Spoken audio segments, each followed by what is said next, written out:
بسم اللہ الرحمن الرحیم۔ شروع اللہ کے پاک نام سے جو بڑا مہربان نہایت رحم والا ہے۔ دوستو، آپ اس وقت موجود ہیں اردو میریکلز پر۔ قیامت کا دن، قیامت کا نزول مسلمانوں کے بنیادی عقائد میں سے ایک ہے۔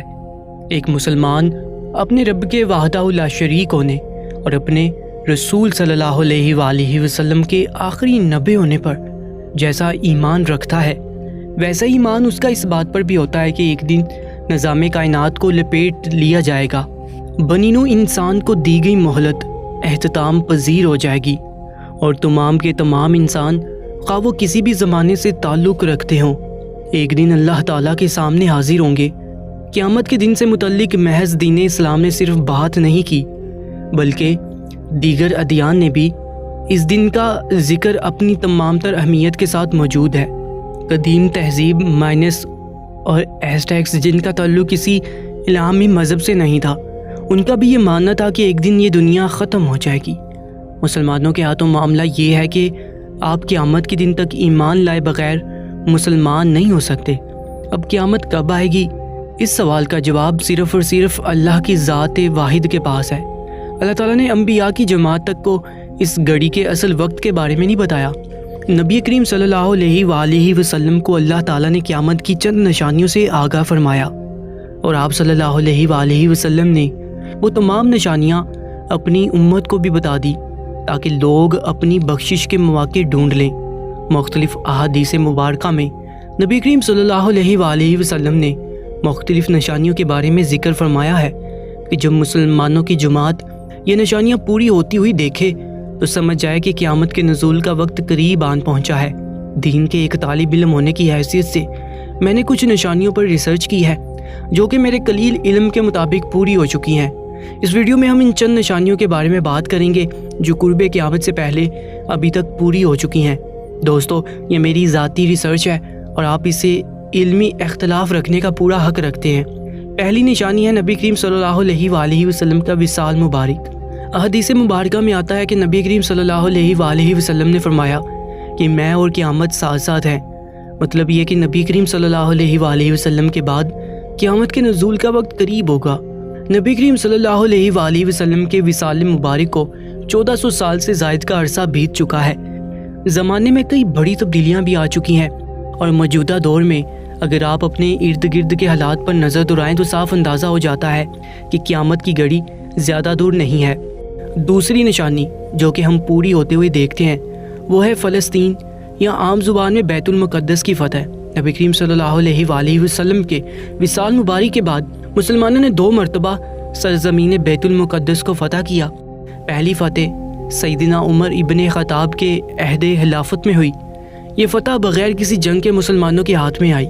اہل کتاب علماء اس وقت بیت المقدس شہر میں موجود تھے، اور انہوں نے اعلان کر رکھا تھا کہ موجودہ دور میں بیت المقدس جس شخص کے ہاتھوں فتح ہونا ہے، جب وہ شہر کی فصیل کے باہر ہمیں نظر آ جائے گا تو بغیر کسی جنگ کے شہر کی کنجیاں اس شخص کے حوالے کر دی جائیں گی۔ یہ فتح اللہ تعالیٰ نے سیدنا عمر فاروق کی قسمت مبارک میں لکھی ہوئی تھی۔ چنانچہ جب آپ مدینہ میں بیت المقدس پہنچے تو اہل کتاب علماء نے شہر کی فصیل کے اوپر کھڑے ہو کر آپ نے وہ تمام نشانیاں دیکھ لی جو انہیں اطاعت کے علم کی بنیاد پر معلوم ہوئی۔ انہوں نے فوراً سے شہر سے سیدنا عمر فاروق کے حوالے کر دیا۔ دوسری بار بیت المقدس کو فتح مسلمانوں کے عظیم سپہ سالار صلاح الدین یوسف بن ایوب نے کیا، جنہیں ہمیں صلاح الدین ایوبی کے نام سے یاد کرتے ہیں۔ یہ فتح جنگوں کے ایک سلسلے کے بعد مسلمانوں کے ہاتھ آئی۔ ان جنگوں کو صلیبی جنگیں بھی کہا جاتا ہے۔ بیت المقدس کی فتح کے موقع پر صلاح الدین ایوبی سے سوال کیا گیا کہ مسلمانوں کے لیے اور خاص طور پر ان کی اپنی ذات کے لیے بیت المقدس کیا ہے؟ تو مسلمانوں کے اس عظیم جرنیل نے جواب دیا کہ سب کچھ۔ تیسری نشانی ہے انسانوں کی جانوروں جیسی موت کا شکار ہونا۔ عام زبان میں انسانوں میں شرح اموات کا بے حد بڑھ جانا، کسی ایک بیماری سے لاکھوں انسانوں کا لقمہ اجل ہو جانا۔ طاعون، ایڈز، کینسر، یہ 3 ایسی بیماریاں ہیں کہ جن سے بنی نوع انسان کی ایک بہت بڑی تعداد صفحہ ہستی سے مٹ چکی ہے۔ مرنے والوں کی تعداد لاکھوں کروڑوں میں ہے۔ گندا پانی پینے سے مرنے والوں کی شرح الگ ہے۔ ہم نے انسانوں کو جانوروں کی طرح مرتے دیکھا ہے۔ اب اگر ہم ان سب میں جنگوں کو بھی شامل کر لیں تو پھر مرنے والوں کی تعداد ان گنت ہو جاتی ہے۔ چوتھی نشانی ہے مال کی بہتات۔ اگر آپ اپنے ارد گرد کے ماحول پر نظر دورائیں تو آپ کو مال کی بہتات صاف نظر آتی ہے۔ کاروبار نے انسانوں کو گھیر لیا ہے۔ انسانوں میں ناشکری عام ہو چکی ہے۔ جس کو جتنا مل رہا ہے کم ہو یا زیادہ وہ ناخوش ہے اور زیادہ سے زیادہ مانگ رہا ہے۔ آپ کاروبار کر رہے ہیں یا نوکری پیشہ ہے، آپ اپنے ہاتھ میں آنے والے پیسوں سے ناخوش بھی ہوتے ہیں، اور یہ ایک تلخ حقیقت ہے۔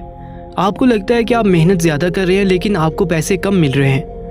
اب انسانوں کی اس ناشکری کی وجہ سے مال کے بہتات زیادہ ہونے کے باوجود بے برکتی عام ہے، لالچ عام ہو چکا ہے، اور اس لالچ کی وجہ سے انسان کسی بھی حد کو عبور کرنے کے لیے تیار کھڑا رہتا ہے۔